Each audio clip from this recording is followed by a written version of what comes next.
ஆட்சி அதிகாரத்திற்கு வர வேண்டும் என்று திரு விஜய் அவர்கள் உண்மையிலேயே விரும்பினார் என்றால் இந்த 5 மாதமும் அவர் மிக கடுமையாக போராட வேண்டும்.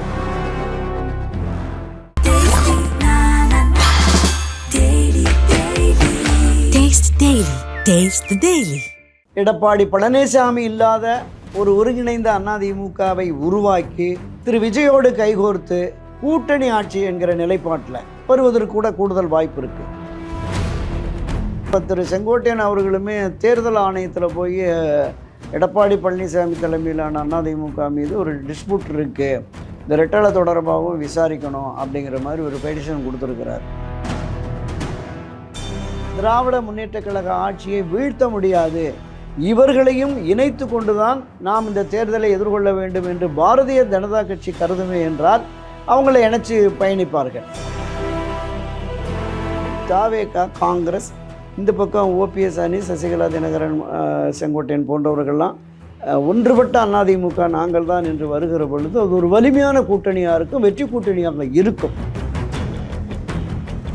இல்லை, விஜய் வெற்றி பெற்று ஆட்சி அதிகாரத்திற்கு வருவதற்கான வாய்ப்பு என்பது ஒரு அரசியல் கட்சியாக வருகிற பொழுது அந்த கட்டுப்பாடு என்பது அவசியம். விஜய் அண்ணா வரணும், நாங்கள் தாவேக்கா தான், என்ன கொள்கை என்ன லட்சியமெல்லாம் இல்லை, அவர் வரணும், அவரை பார்க்க தான் வந்தோம் அப்படிங்கிற மாதிரி இருக்கு. விஜயை இயக்குகிறவர்கள் யார் அப்படிங்கிற மாதிரி ஒரு பார்வை இருக்கிறது. அரசியலில் பக்குவம் பெற்றவர்கள் திரு விஜய் கூட இருக்கிறாங்களான்னா இல்லை.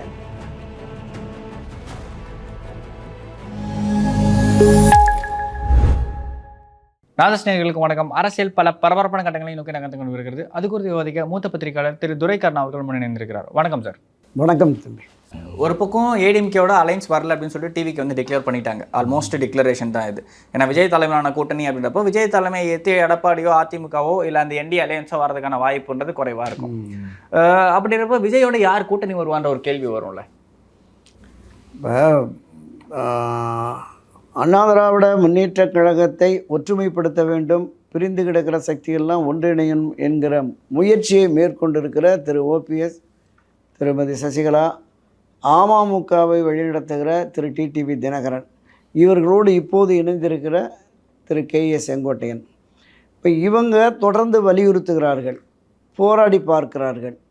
அந்த முயற்சி பலனளிக்காத சூழலில் எடப்பாடி பழனிசாமி இல்லாத ஒரு ஒருங்கிணைந்த அதிமுகவை உருவாக்கி திரு விஜயோடு கைகோர்த்து கூட்டணி ஆட்சி என்கிற நிலைப்பாட்டில் வருவதற்கு கூட கூடுதல் வாய்ப்பு இருக்குது. விஜய் முதலமைச்சர் வேட்பாளர் என்று அறிவித்தாலும் கூட அவங்க பேச்சுவார்த்தை நடத்தி எந்த அளவுக்கு இதை கொண்டு போகணும் அப்படிங்கிற மாதிரியான ஒரு முயற்சியை மேற்கொள்வதற்கு கூட கூடுதல் வாய்ப்பு. பொலிட்டிக்கல் எக்ஸ்பீரியன்ஸ் இந்த மற்ற எல்லாருக்குமே இருக்குது. விஜய்க்கு இப்போ அதுதான் மிகப்பெரிய ஒரு லாக். ஆமாம், அதுதான். இவங்க எல்லோருமே மிகப்பெரிய அளவில் அனுபவம் பெற்றவர்கள், முதலமைச்சராக இருந்தவங்க, அமைச்சர்களாக இருந்தவர்கள், கட்சியை வழிநடத்தியவர்கள், அதில் எந்த மாற்று கருத்துமே இல்லை. அப்போ தனித்து இவர்கள் போகிற பொழுது நிச்சயமாக பெரிய அளவில் பாதிப்பு உருவாகும், எந்த பெரிய அளவுக்கான வெற்றியை ஈற்றுவதற்கு வாய்ப்பு இல்லை. ஆனால் தாவேகாவோடு இணைகிற பொழுது நிச்சயமாக ஓரளவுக்கான அந்த வெற்றி சாத்தியப்படலாம் அப்படிங்கிற மாதிரியான ஒரு பார்வை, ஒரு புரிதல் இருக்குது.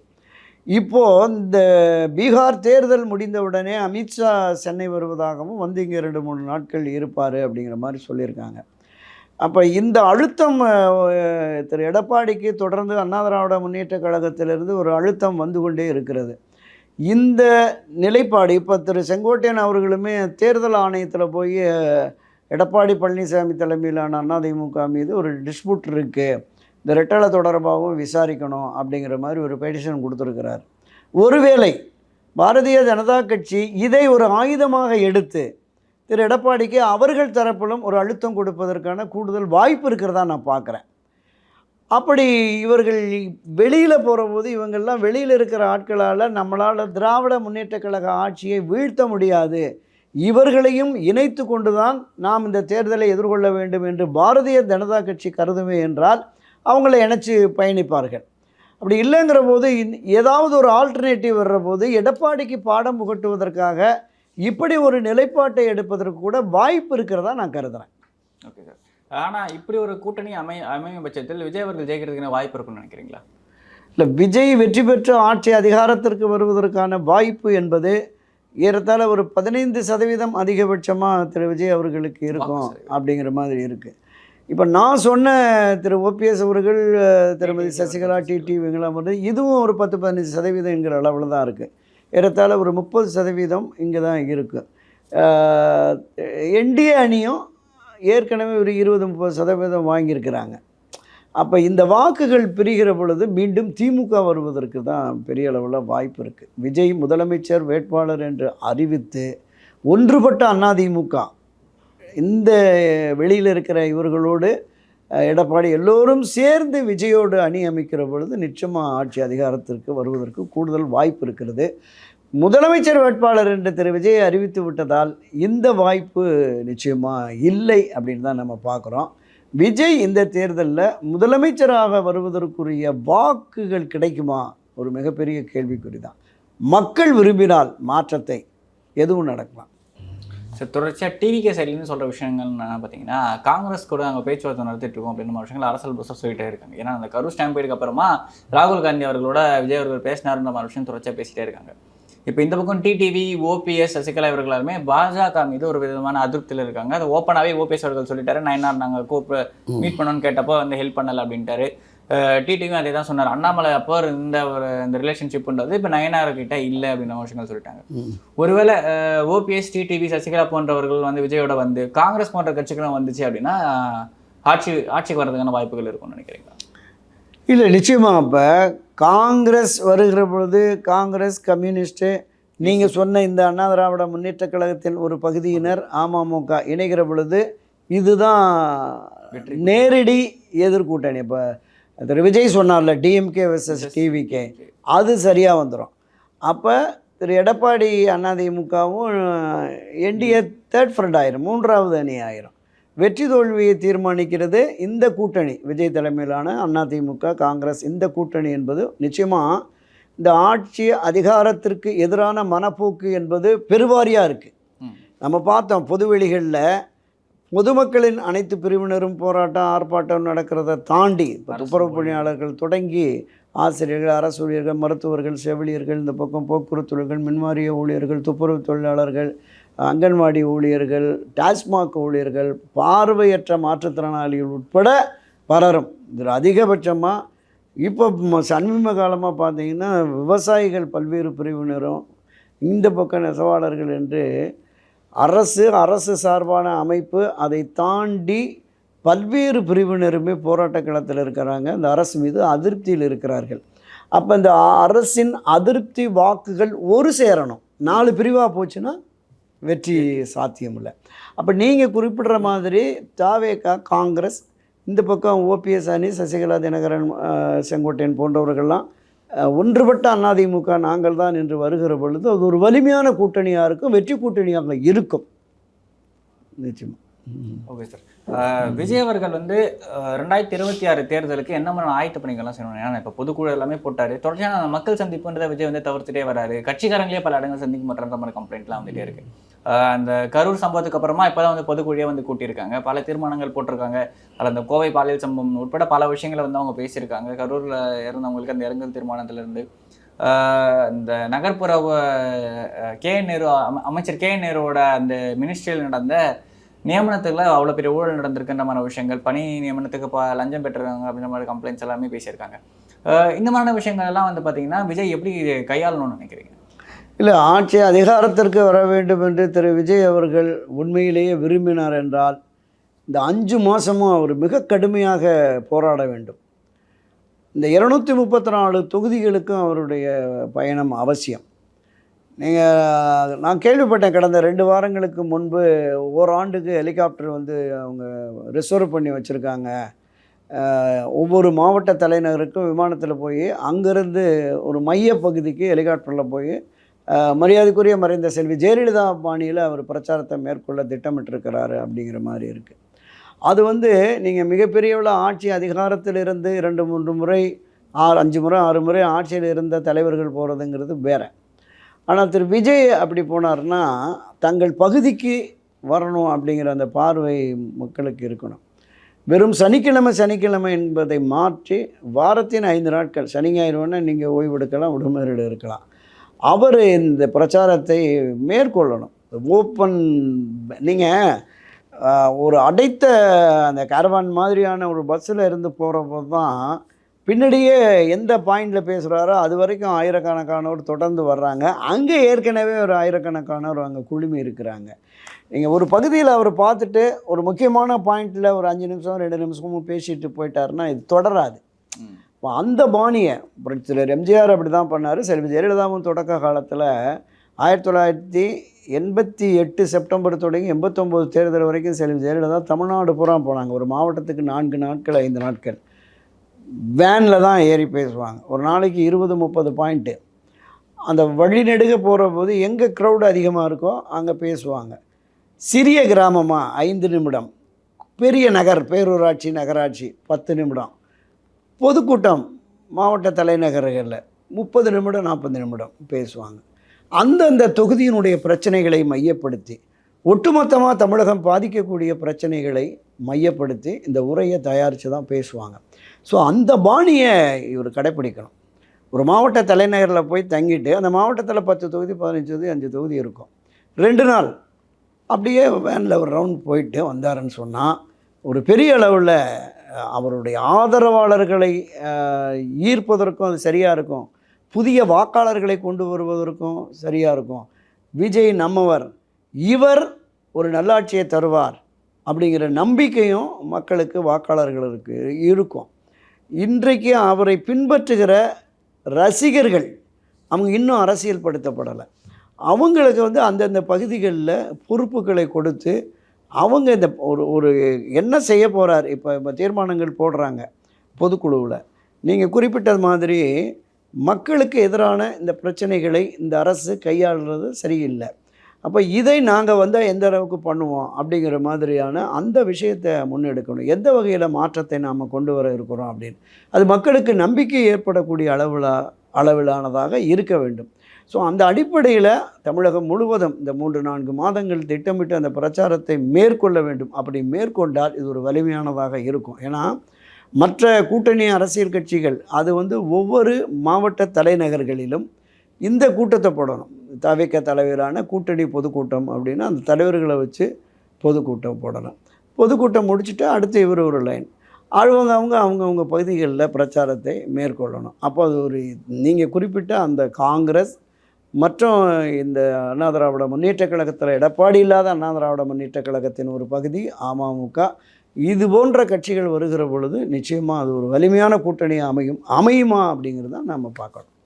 ஓகே சார், இதில் இன்னொரு முக்கியமான விஷயம் சொல்லணும் அப்படின்னு பார்த்தீங்கன்னா, இப்போது அந்த பொதுக்கூட்டத்தில் பேசியிருந்த ஆதவர்ஜுனா அவர்கள் என்ன சொல்லியிருக்காருன்னு பார்த்தீங்கன்னா, இந்த ஆட்சி பார்த்தீங்கன்னா திராவிட மாடல் ஆட்சின்னு சொல்லாதீங்க, ஸ்டாலின் மாடல் ஆட்சின்னு சொல்லுங்கள், திராவிட மாடல் ஆட்சின்னு சொல்லிட்டு பார்த்தீங்கன்னா திராவிட தலைவர்களை கொச்சப்படுத்தாதீங்க அப்படின்ற ஒரு விஷயம் சொல்லியிருக்காரு. யார்?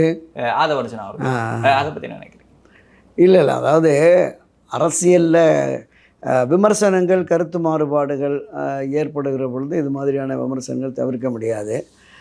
திராவிட மாடல் என்பதை சொல்வது பொழுது பேரறிஞர் அண்ணாவிலிருந்து, தந்தை பெரியாரிலிருந்து, அண்ணாவிலிருந்து புரட்சித் தலைவர் எம்ஜிஆர், செல்வி ஜெயலலிதா, ஈவன் நம்ம ஜானகி அம்மையார் கூட முதலமைச்சராக இருந்திருக்கிறாங்க. எனவே இந்த திராவிட கட்சிகள், திராவிட முன்னேற்றக் கழகம், அனைத்து இந்திய அண்ணா திராவிட முன்னேற்றக் கழகம், இந்த கட்சிகளினுடைய அடையாளம் தான் திராவிட மாடல். எனவே ஸ்டாலின் இப்போ திரு கலைஞர் திராவிட மாடல் நடத்தலையா, பேரறிஞர் அண்ணா திராவிட மாடல் நடத்தலையா, புரட்சி திரு எம்ஜிஆர், செல்வி ஜெயலலிதா இவர்களும் திராவிட மாடல் தலைவர்கள் தானே நடத்தலையா? எனவே நீங்கள் திராவிட மாடல் என்று அவர்களையும் சேர்த்து கொச்சைப்படுத்தாமல் நீங்கள் அறிவிச்சதுங்கிறதுனால ஸ்டாலின் மாடல்னு சொல்கிறாரு. அது ஒரு சரியான விமர்சனமாக தான் நான் பார்க்குறேன். ஓகே சார், இதில் அண்ணா பற்றி பேசுகிறப்போ பார்த்தீங்கன்னா திராவிட தலைவர்களில் எலெக்ஷன் பாலிடிக்ஸில் அது வென்று காட்டினவர் பேரறிஞர் அண்ணா அவர்கள். முதல்ல அந்த ஒரு வழியை போட்டு கொடுத்தவர் அண்ணா அவர்கள். அண்ணாவோட முக்கியமான அந்த 3 தாரக மந்திரம் கடமை, கண்ணியம், கட்டுப்பாடு. டிவிகே என்னிடம் அந்த கட்டுப்பாடும் இல்லை கண்ணியமும் இல்லை அப்படின்ற மாதிரி விஷயங்கள் பார்க்க வேண்டியதாக இருக்குல்ல. அவங்களுக்கு அந்த விஷயங்களை அந்த அவங்க கட்சியோட தலைவர் எப்போ எஜுகேட் பண்ணுவார்னு ஒரு கேள்வி இருக்குல்ல. தவேகாவில் நம்ம கரூர் சம்பவத்துக்கு பிறகு இது தொடர்பாக பல வலைத்தளங்கள் நான் சொல்லியிருந்தேன். அதாவது ஒரு அரசியல் கட்சியாக வருகிற பொழுது அந்த கட்டுப்பாடு என்பது அவசியம். ஒரு தலைவர் நீங்கள் நான் பல பகுதிகளில் தவேகாவினுடைய தொண்டர்கள் அவருடைய ரசிகர் மன்ற நிர்வாகிகள்லாம் கூட நம்ம அவங்க பத்திரிகைகளுக்கு டிவிகளுக்கு பேட்டி கொடுக்குறபோது பார்த்தேன், விஜய் அண்ணா வரணும், நாங்கள் தாவேக்கா தான், என்ன கொள்கை என்ன லட்சியமெல்லாம் இல்லை, அவர் வரணும், அவரை பார்க்க தான் வந்தோம் அப்படிங்கிற மாதிரி இருக்காங்க. இந்த 2 திராவிட கட்சிகள் ஆட்சி அதிகாரத்திற்கு வந்து ஒரு சரியான மாநிலத்தை முன்னேற்றுவதற்கு, மக்களை மேம்படுத்துவதற்கான விஷயங்களில் லஞ்ச ஊழல், நிர்வாக சீர்கேடு இதை மாற்றுவதற்காக விஜய் வருகிறார் அப்படின்னு இந்த விஜய் அரசியல் படுத்த வேண்டும், அவங்கள எல்லாரையுமே அரசியல் படுத்த வேண்டும். இன்னொன்று, விஜயை இயக்குகிறவர்கள் யார் அப்படிங்கிற மாதிரி ஒரு பார்வை இருக்கிறது. ஒரு அரசியல் தலைமை என்று வந்துவிட்டால் அந்த தலைமைக்கு தளபதிகள் முக்கியம். பேரறிஞர் அண்ணா காலத்திலிருந்தே 2ஆம் கட்ட தலைவர்கள் நிறைய இருந்தாங்க. பேரறிஞர் அண்ணாவுக்கு சரி, கலைஞர் கருணாநிதி, ஆமாம், பேரறிஞர் அண்ணா, கலைஞர் கருணாநிதி, புரட்சித் தலைவர் எம்ஜிஆர், செல்வி ஜெயலலிதா அவர்கள் இருக்கிற பொழுதே அவர்களுக்கு அவர்களுடைய அந்த எண்ணத்தை செயல்படுத்துவதற்கு நிறைய தளபதிகள் இருந்தாங்க. அப்போ இப்போது அரசியல் படுத்தப்படுவதற்கு அரசியலில் பக்குவம் பெற்ற தலைவர்கள் வேணும். அரசியலில் பக்குவம் பெற்றவர்கள் திரு விஜய் கூட இருக்கிறாங்களான்னா இல்லை. அங்கே இருக்கிற திரு ஆதவ அர்ஜுனா ஆகட்டும், அவருடைய வியூக வகுப்பாளர் ஜான் ஆரோக்கியசாமி ஆகட்டும், புசி ஆனந்த் கூட அவர் பாண்டிச்சேரியில் ஓரளவுக்கு பாலிடிக்ஸில் இருந்திருப்பார். தமிழ்நாடு அரசியல் பற்றி அவருக்கு புரிதல் இல்லை. இப்போ நிர்மல்குமார் ஐடி விங் வச்சுருக்காரு, ஓரளவு இப்போ தான் ஓரளவுக்கு அந்த அரசியல் புரிதல் என்பது இருக்கும். இந்த திராவிட அரசியல் தமிழ்நாட்டில் தொடர்ந்து இதுதான் 67க்கு பிறகு வந்திருக்கு. அப்போ இவர்களுடைய அணுகுமுறை மக்களை எப்படி ஈர்த்தார்கள், எப்படி மக்களினுடைய ஒட்டுமொத்த வாக்குகளையும் இவர்கள் பெற்றார்கள், வெற்றி பெற்றார்கள் அப்படிங்கிறத பார்த்து இந்த அம்சங்கள் என்பது நமக்கு அரசியலில் உழைப்பு வேணும். அந்த உழைப்பை மக்களுக்கான உழைப்பாக அவர்கள் நம்மை ஏற்கக்கூடிய வகையில், இப்போ ஒவ்வொரு பகுதியிலையும் அரசியல் கட்சி அந்த உள்ளூர் பிரச்சனைகளுக்காக குரல் கொடுக்கணும், அவங்களுக்காக வரணும். அதை தாவிங்க கிராமத்தில் ஒரு பிரச்சனை, தண்ணி வரல, அடைச்சிருச்சு அடைப்பு, 10 கொடியோடு போய் தாவைக்கா நின்னாங்கன்னா நமக்கு இவங்க தான்ப்பா போராடி தண்ணி வாங்கி கொடுத்தாங்க, நமக்கு இந்த ரோடு போடுறதுக்கு இவங்க தான்ப்பா போராடி செய்தாங்க அப்படின்னு அவங்கள்ட்ட இடம் பிடிக்கணும், அவங்க மனதில் இடம் பிடிக்கணும். அப்படி ஒவ்வொரு பகுதிகள்லேயுமே வந்தால் தான் அந்த கிராமம், பேரூர், நகரம், அதை தாண்டி மாநகரம், இப்படி ஒவ்வொரு பகுதிகளிலையும் மக்களின் மனதை கவர்கிற வகையில், மக்களின் பிரச்சனைகளை தீர்க்கிற வகையில் இவர்களுடைய உழைப்பு, பங்களிப்பு இருந்தால் மட்டுமே தான் தாவேகா மக்கள் மனதில் ஊன்ற முடியும். அவர்கள் இவர்களுக்காக வாக்களித்து இவர்களை கொண்டு வருவோம் அப்படிங்கிற எண்ணமும் உணர்வும் வரணும். இதை பகுதி வாரியாக ஒவ்வொரு மாவட்டம், ஒன்றியம், நகரம், பேரூர் இப்படி பகுதி வாரியாக செயல் வீரர்கள் கூட்டங்களை கூட்டி, அந்த செயல் வீரர்கள் கூட்டங்களில் இந்த தாவேகாவினுடைய கொள்கை லட்சியம் என்ன, இதை நாங்கள் எப்படி எடுத்துகிட்டு போகிறோம் அப்படிங்கிற விஷயங்களை இவங்க கொண்டு போகணும். இன்னும் கொண்டு போகலை. இன்னொரு தாவேகா என்பது ஒரு அரசியல் இயக்கம் என்கிற அந்த வடிவமைப்பு இன்னும் முழுமையாக வரலை, கட்டமைப்பை உருவாக்கலை. அது இந்த தேர்தலுக்கு முன்னதாக இன்னும் 2-3 மாதங்களில் இப்போ ஓரளவுக்கு தொகுதி வாரியாக பொறுப்பாளர்கள் இதெல்லாம் போட்டுட்டு இருக்காங்க. அதுதான் சொல்கிறேன், அவங்களுக்கு பயிற்சி கொடுப்பதற்கு அரசியலில் பயிற்சி பெற்றவர்கள், அரசியலில் ஒரு 10 ஆண்டு, 20 ஆண்டு, 30 ஆண்டு, 50 ஆண்டு பயணித்தவர்கள் தான் வரணும். இங்கே அண்ணா திராவிட முன்னேற்றக் கழகம், அது அனைத்து இந்திய அண்ணா திராவிட முன்னேற்றக் கழகமாக வருவதற்கு முன்பு மாநில கட்சியாக அதிமுக தொடங்கி முதல் தேர்தலை 6 மாதத்தில் எதிர்கொண்ட பொழுது இப்படி தான் விஜய் ரசிகர்கள் மாதிரி தான் மிகப்பெரிய காட்டாற்று வெள்ளம் போல் இந்த புரட்சித் தலைவர் எம்ஜிஆருடைய ரசிகர் கூட்டம் இருந்தது. அவர்களை முறைப்படுத்தி அரசியல்படுத்தி முதல் தேர்தலை எதிர்கொள்வதற்கு ஒரு பயிற்சி கொடுத்தது கம்யூனிஸ்ட் கட்சிகள் தான். அன்றைய தினம் இந்திய கம்யூனிஸ்ட், மார்க்சிஸ்ட் கம்யூனிஸ்ட் கட்சி அதிமுகவோட உடன்பாடு கொண்டு வந்ததுனால அவங்க கரெக்டாக பூத்துனா என்னது, பூத் கமிட்டினா என்னென்ன விதத்தில் நாம் அப்ரோச் பண்ணணும் அப்படிங்கிற விஷயங்கள்லாம் இருந்தாங்க. இப்போது அந்த நிலைப்பாடை தாவேகாவும் அது எடுக்கணும். ஒரு அரசியல் கட்சி என்பது அந்த வாக்காளர்களை கொண்டு வந்து வாக்குச்சாவடிக்கு சேர்க்கிறது, அந்த வாக்காளர் அந்த பூத்தில் வந்து என்னென்ன மாதிரியான பணிகள் இருக்குது அப்படிங்கிற விஷயத்தை எல்லாமே நீங்கள் பயிற்சி இப்போ இருந்தே பயிற்சி கொடுத்தா தான் தேர்தலில் மக்களை அழைத்து அதை வாக்குகளாக்கி அவர்கள் வெற்றி பெறுவதற்கு வாய்ப்பு இருக்கிறதா நான் பார்க்குறேன். ஓகே சார், இவ்வளோ நேரம் உங்களோட பொன்னார நேரத்தை எங்களோட பகிர்ந்தமைக்கு நன்றி. தேங்க்யூ. நன்றி, வணக்கம்.